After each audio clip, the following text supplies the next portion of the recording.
నమస్కారం.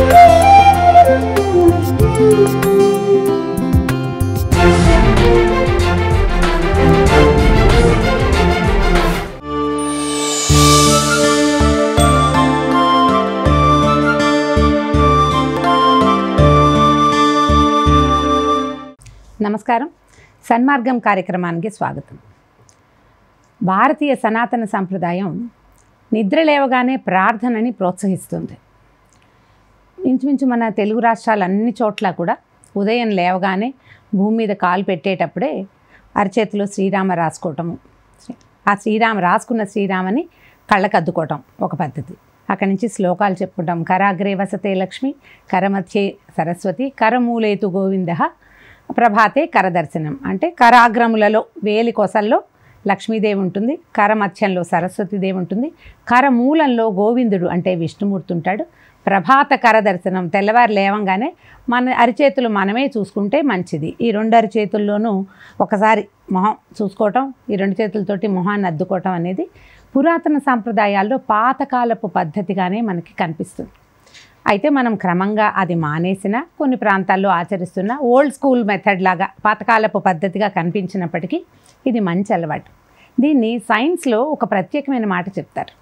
నిద్ర లేవగానే మన రెండు అరిచేతులు ఒకసారి ఇట్లా రుద్ది లేదా రబ్ చేసి ఈ రెండు చేతుల్ని ఒకసారి మొహం మీద పెట్టుకుంటే ఈ అరిచేతుల్లో ఉన్న వెచ్చదనము ముఖానికి ఒక విశ్రాంతినిస్తుంది, కళ్ళకు కూడా. అప్పటిదాకా మూసుకుని ఉన్న కళ్ళు తెరిచేటప్పుడు ఈ పగటి వెలుతురు చూడంగానే కొంచెం కాస్త కన్ఫ్యూజన్ అలా వస్తుంది. అది రాకుండా ఈ రెండు అరిచేతుల్ని కంటి మీద కనుక పెట్టుకుంటే ఈ వెచ్చదనానికి కళ్ళు రిలాక్స్ అయ్యి వెలుగుని సులువుగా చూడగలుగుతాయి. సైన్సు అది ప్రూవ్ చేసింది, సనాతన సంప్రదాయం కూడా దీన్ని సమర్థిస్తుంది. అయితే ఈ రోజువారీ ప్రార్థన పొద్దున్నే లేచినప్పుడు చేసేది ఒకటైతే, తెల్లవారు లేచి బయటికి వెళ్ళంగానే, ఒకవేళ మనకి పెద్ద సిటీస్లో కనపడదు కానీ పల్లెటూళ్ళల్లోనూ అక్కడ అయితే చక్కగా సూర్య దర్శనం అవుతుంది. సూర్యుడిని నేరుగా చూడడం, ఒకసారి సూర్యుని చూసి ప్రత్యక్ష నారాయణ స్వరూపుడైన సూర్యుడికి నమస్కారం చేసుకోవటం కూడా చాలా మంచిదిగా చెప్తారు. అసలు మన సంప్రదాయంలోనే ఏదైనా పని కుదరలేదనుకోండి, తూర్పు తిరిగి దండం పెట్టమంటారు. ఎందుకు తూర్పు తిరిగి దండం పెట్టమంటారు? అది ఎక్కిరింతకో వేళాకోళానికో చెప్పబడిన మాట కాదు. తూర్పుకి తిరిగేసరికల్లా ఏమవుతుంది, బ్రెయిన్ సరిగ్గా పనిచేస్తుంది. మన మెదడు సరైన పనితనంలోకి వెళ్ళాలంటే మొట్టమొదట సూర్యుడిని చూడాలి. పొద్దున్నే సూర్యుడిని చూస్తే బుద్ధికి ప్రచోదనం కలిగి సరైన ఆలోచన చేస్తాం కాబట్టి పొద్దున్నే సూర్యుడికి దండం పెట్టమంటారు. మన ప్రార్థనలో రెండో ఘట్టం ఇది. ఆ తర్వాత స్నానము, సంధ్య. ఏదో ఇంట్లో స్నానం చేస్తామో లేదా ఏ చెరువుకో బావికో నదికో వెళ్ళి, ఇప్పుడు కార్తీక మాసాల్లోనూ అప్పుడు చేస్తాం కదా, అలాంటి చోట ఎక్కడైనా స్నానాలు అవి చేశాక మళ్ళీ దేవుడికి ఒకసారి దండం పెట్టుకోవాలి, ప్రార్థించాలి. ఎంత కుదిరితే అంత, ఎవరి అలవాటు ఏదైతే అంత. అక్కడి నుంచి ఇంట్లో నుంచి బయటికి వెళ్ళేటప్పుడు మళ్ళీ ఓసారి దేవుడికి దండం పెట్టుకుని వెళ్ళమంటారు. మళ్ళీ ప్రార్థన. ఇంట్లో ఎవరైనా పెద్దవాళ్ళు ఉంటే వారికి కూడా కాస్త ఒకసారి నమస్కారం చేసి వెళ్ళొస్తానని చెప్పడం. అందరికీ అది అలవాటు ఉండదు, కానీ అమ్మ వెళ్ళొస్తానో నాన్నమ్మ వెళ్ళొస్తానో పెద్దవాళ్ళకి బయటికి వెళ్ళేటప్పుడు చెప్తాం కూడా. ఈ చెప్పేది కూడా ఒక రకమైన ప్రార్థనగానే చెప్పబడుతుంది. అయితే ఈ ప్రార్థనల తర్వాత సాయంకాలం మళ్ళీ తిరిగి వచ్చాక సాయంత్రం కాళ్ళు కడుక్కొని, చీకటి పడ్డాకైనా కాళ్ళు కనుక్కునో స్నానం చేసో మళ్ళీ ఓసారి దేవుడికి దండం పెట్టుకుని రాత్రి భోజనం ముగిస్తాం. మళ్ళీ పడుకునేటప్పుడు ఇంకొకసారి ఏదో రామకృష్ణ గోవింద అని ఎవరికి చాతొచ్చిన ప్రార్థన చిన్నది దేవుడికి దండం పెట్టుకుని పడుకుంటాం. పొద్దున్నుంచి రాత్రి దాకా మనం ఎన్నిసార్లు తింటామో, ఎన్నిసార్లు మంచినీళ్ళు తాగుతామో అన్నిసార్లు ప్రార్థనని ఒక అలవాటుగా చేసుకోవాలని చెప్పబడింది. పూర్వం నుంచి ఉన్నది, ఇప్పుడు కూడా ఎక్కువ భాగం మనుషులు ఇదే పని చేస్తారు. ఈ ప్రార్థన వల్ల ఏం జరుగుతుంది, ఎందుకు ఇన్నిసార్లు దండం పెట్టడం, ఓసారి పెట్టుకుంటే సరిపోదా? ఇప్పుడు అసలు ఒక పూట భోజన విధానమే వచ్చింది. తెలుగు వాళ్ళ సాంప్రదాయం ముప్పొద్దుల భోజన సంస్కృతి, 3 పూట్ల తినాలి, 3 పూట్ల దండం పెడితే చాలదా, ఇలాంటి ఆలోచన కూడా వస్తుంది. అయితే ఈ ఆలోచన ఎందుకు మనం ప్రశ్నించాలనుకుంటాం? ఇది ఒక సహజమైన ప్రక్రియగా ఎందుకు వెళ్ళటం లేదు ప్రార్థన? వెళ్ళాలి. మనం ఊపిరి ఎలా తీసుకుంటామో ఇన్వాలంటరీగా తీసుకుంటాం. అసంకల్పిత ప్రతీకార చర్య అంటారు. గాలి ఎప్పుడు తీసుకుంటున్నామో ఎప్పుడు వదిలిపెడుతున్నామో మనకు తెలియదు. మనం శ్రద్ధ పెట్టామనుకోండి, అప్పుడు మన లోపలికి గాలి ప్రవేశిస్తుంది, గాలి బయటకు వస్తుంది తెలుస్తుంది. లేకపోతే ఇప్పుడు మనం ఎవరితోనా మాట్లాడుతుంటే, ఇప్పుడు నేనే మాట్లాడుతున్నాను, నేను ఎన్నిసార్లు తీసుకుంటున్నానో గాలి, ఎన్నిసార్లు వదిలిపెడుతున్నానో తెలియకుండా శరీర ధర్మము దాని పని అది చేసుకుంటూ ఉంటుంది. ముక్కు పీలుస్తూ ఉంటుంది, ఊపిరితిత్తులు ఫిల్టర్ చేస్తాయి, మళ్ళీ బయటకు వచ్చేది వస్తూ ఉంటుంది, మళ్ళీ వెళ్తూ ఉంటుంది. అంత సహజంగానే ప్రార్థన అలవాటై ఉండాలి. ఇది మనని ప్రశాంతంగా ఉంచుతుంది. ఎన్ని చోట్ల, ప్రతి చోట, ప్రతి విషయంలోనూ మన జీవిత గమనంలో మనం ఎన్నో రకాల సమస్యలు ఎదుర్కొంటాం, చిన్నవి పెద్దవి. కొన్ని చోట్ల కప్పదాట్లు వేసేస్తాం, అంటే 2-3 స్టెప్పులు ఎక్కువ వేయాల్సి వస్తుంది. మనం చూడండి, 3 మెట్లు ఒకేసారి దాటాలనుకోండి, మొదటిసారి బాగుంటుంది, 2 మెట్లు ఎక్కాం, కొంచెం ఉద్రేకం సరదా వస్తాయి, ఎక్కగలిగామని సంతోషం వస్తుంది. తర్వాత 3 మెట్లు దాటాల్సి వస్తుంది, అమ్మా అనిపిస్తుంది. ఒకసారి 4 మెట్లు దాటాల్సి వస్తే అప్పుడు పై ప్రాణాలు పైకే పోతాయి. గబగబా మెట్లు ఎక్కేస్తామనుకోండి, ఇన్ని మెట్లు ఎక్కాక ఏమవుతుంది, ఏకశ్వాస వస్తుంది. శరీర ధర్మం ఏం చేస్తుంది, ఇన్ని శ్వాసలని ఒకేసారి తీసుకోవడానికి ప్రయత్నం చేస్తుంది. ఒక్కో మెట్టుకు ఒక్కొక్క శ్వాస లెక్క. 10 మెట్లు పరిగెత్తుకుంటూ ఎక్కితే ఈ 10 శ్వాసలని శరీరం ఎప్పుడు తీసుకుంటుంది, పైకి ఎక్కాక మనం దమ్ అంటాం, ఆయాసం అంటాం. ఆ ప్రకారం శరీరం తీసుకోవడానికి ప్రయత్నం చేస్తుంది. అంటే శరీరము తను చేయవలసిన ధర్మాన్ని తను ఎలా కుదిరితే అట్లా చేసేసుకుంటూ ఉంటుంది, మానదు కదా, మానటం లేదు. మనం కూడా ఈ ప్రార్థన ప్రక్రియని సహజ ధర్మంగా చేసేసుకోవాలి. ఎప్పుడైనా సరే అది ప్రార్థిస్తూనే ఉండాలి. ఈ ప్రార్థన మనకి ఎక్కడెక్కడ ఎన్ని విధాలుగా ఉపయోగపడుతుందో ఉపయోగపడినప్పుడే తెలుస్తుంది. శ్వాసలాగానే మన ఊపిరి మనకి ఎట్లాంటి ఉపయోగాన్ని ఇస్తుందో ప్రార్థన కూడా అదే రకమైన ఉపయోగాన్ని ఇస్తుంది. ఈ ప్రార్థనకి మనకి పొద్దున్నే స్నానం చేయాలి, తలంటి పోసుకోవాలి, శుక్రవారం అయితే తలంటి, శనివారం అయితే తలంటి, దేవాలయానికి వెళ్తే తల రుద్దుకోవాలి, శుభ్రంగా వెళ్ళాలి, ఉతికిన బట్టలు కట్టుకోవాలి, మురికి బట్టలతోటి దేవతార్చన చేయకూడదు. ఇవన్నీ విధానాలు మనకి సనాతన సాంప్రదాయంలోనే చెప్పబడినా కూడా దే సంప్రదాయంలో ఒక శ్లోకం చెప్తారు, అపవిత్ర పవిత్రోవా సర్వావస్థాంగతోపివా యస్మరేత్ పుండరీకాక్షం స బాహ్యాభ్యంతర శుచి అని. దీన్ని చక్కగా మంచి శబ్దంలో చదువుకుంటే, అపవిత్ర పవిత్రోవా సర్వావస్థాంగతోపివా యస్మరేత్ పుండరీకాక్షం స బాహ్యాభ్యంతర శుచి. చూడండి శ్లోకం ఎంత బాగుందో.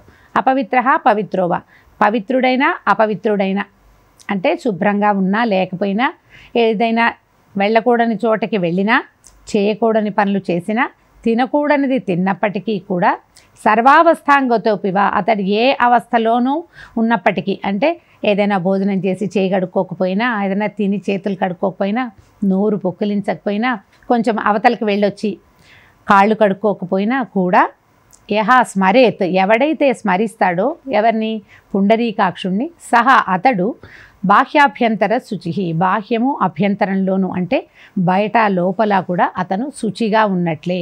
కాబట్టి ఈ మాట చెప్పుకొని పుండరీకాక్ష అని విష్ణునామ స్మరణ చేసుకుంటే వాడు పవిత్రుడైనట్టే.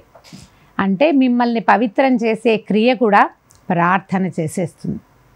పవిత్రంగా ఉండి ప్రార్థన చేయాలి విధానం. ఒకవేళ పవిత్రంగా లేని పరిస్థితిలో ఉంటే నేను ప్రార్థన చేయడానికి వీల్లేదండి అని కాళ్ళు చేతులు ముడుచుకుని కూర్చోక్కర్లేదు, మనం చక్కగా ప్రార్థన చేసుకోవచ్చు. ప్రార్థన వల్ల ధైర్యం వస్తుంది, మనుషులకి సదాచారం వస్తుంది, చేయకూడని పనులు చేయకుండా ఉంటాం. మనం ఏదైనా ఒక ఉద్రేకములకి లోనైనా కూడా మనం నిత్యము చేసేటువంటి ప్రార్థన మనని ఒక వెనకాల నుంచి పట్టి ఆపుతుంది. రోజు చేస్తుంటాం కదా, ప్రతిరోజు భగవన్నామ సంకీర్తన చేస్తాం.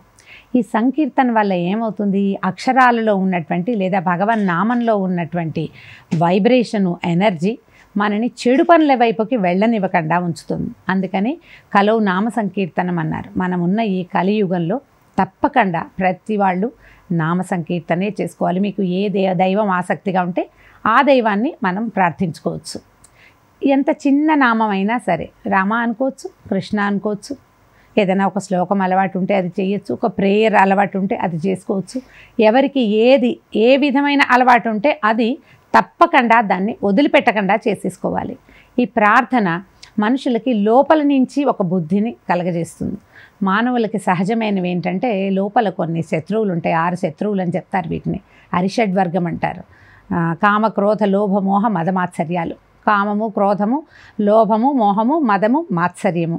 ఇవి సహజమైన లక్షణాలు. మనకి ఎట్లా కాళ్ళు చేతులు ముక్కు చెవి కన్ను ఉంటాయో ఈ 6 కూడా మనతో పాటే ఉంటూ ఉంటాయి.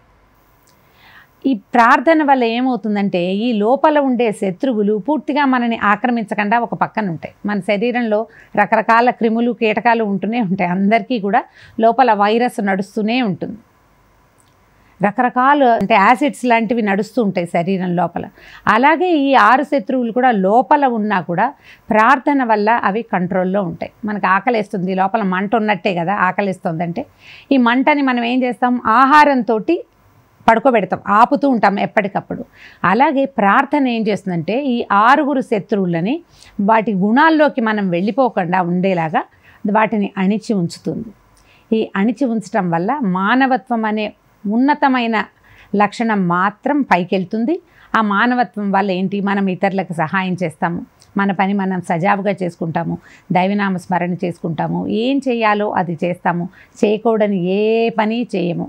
ఈ కంట్రోల్ ఎలా వస్తుందంటే ప్రార్థన వల్ల వస్తుంది. ప్రతిరోజు ప్రార్థించే అలవాటు చేసుకోవాలి.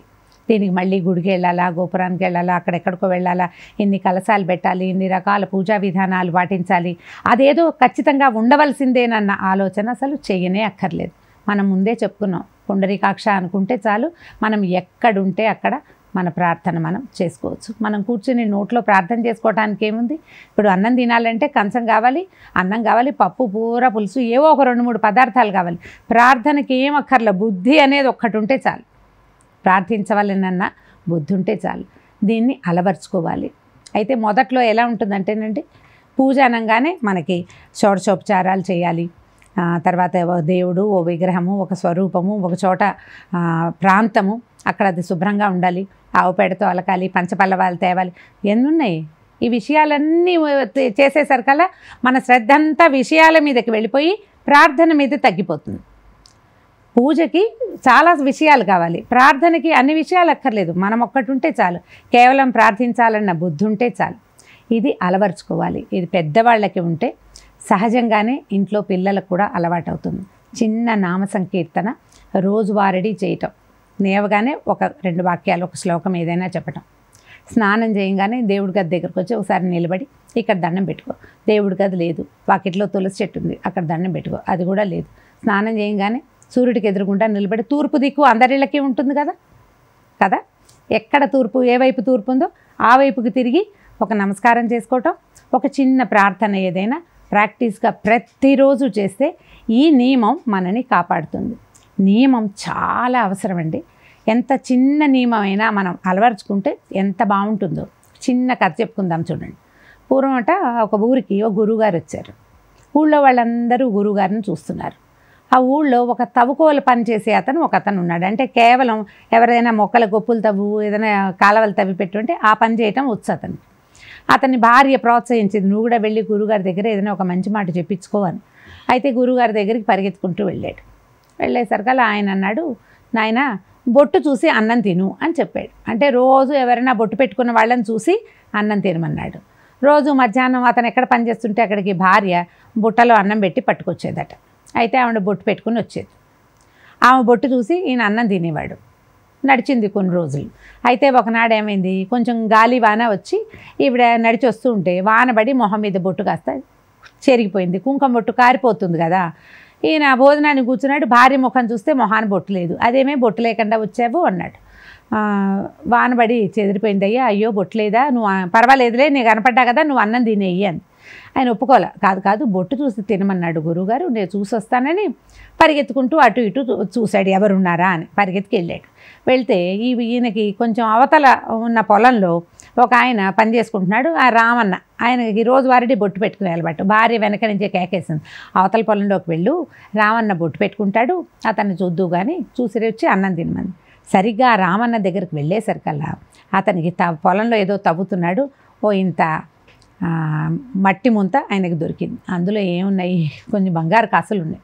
ఆయన ఇట్లా బిందె బయటికి తీసాడు, మట్టిలోంచి తీయంగానే పైకి లేచేసరికల్లా ఇప్పుడు ముందున్న రైతు ఉన్నాడుగా, బొట్టు చూడాల్సిన రైతు, ఆయన పరిగెత్తుకుంటూ వెళ్ళేసరికల్లా ఆయన కనపడ్డాడు. బొట్టు చూశాననుకుని చూశాను అన్నాడు. ఆనంగానే ఈ పొలంలో ఉన్న రామన్న గారు కంగారు పడ్డాడు. చూసావు, ఎవరికి చెప్పబాకరా, నీ కూడా సగం ఇస్తానన్నాడు. ఆయన ఏం సగం ఇస్తానన్నాడు ఈయనకు అర్థం కాల. ఈయన వెనక్కి పరిగెత్తుకు వెళ్ళేసరికల్లా రామన్న గారు కూడా రైతు వెనకాల పరిగెత్తుకొచ్చాడు. వచ్చి ఒరే నీకు చెప్పే కదరా, నువ్వు పరిగెత్తుకెళ్ళి అందరికీ చెప్పబోతున్నావు, ఎవరికి చెప్పక ఇందులో డబ్బులున్నాయి, బంగారు కాసులు కనపడుతున్నాయి, చెరి సగం తీసుకుందామని చెరి సగము పంచుకున్నారు. ఆ బొట్టు చూసిన నియమం వల్ల ఇతనికి బంగారు కాసులు వచ్చినాయని ఊర్లో ప్రచారం జరిగింది. అందరికీ ఇలా జరగదండి, కానీ నియమం వల్ల మనకి జీవితంలో ఏదో ఒక మేలు ఖచ్చితంగా జరుగుతుంది. ప్రార్థనని నియమంగా పెట్టుకోండి. నేను చెప్పిన ఈ 10 వేళల్లో కనీసం 5 వేళల అయినా కూడా ప్రార్థన చేయండి. భగవంతుని నామం స్మరించుకోండి. ఏదైనా పటం ఉండి దండం పెట్టుకోగలిగితే మంచిదే, లేదా ఒట్టిగా నోటితోటి తర్వాత మనసుతోటి కూడా ప్రార్థించే అలవాటు చేసుకోండి. పిల్లలకి దీన్ని అలవర్చండి. దానివల్ల మనం సజావైన మార్గంలో ప్రవేశిస్తాం. నమస్కారం.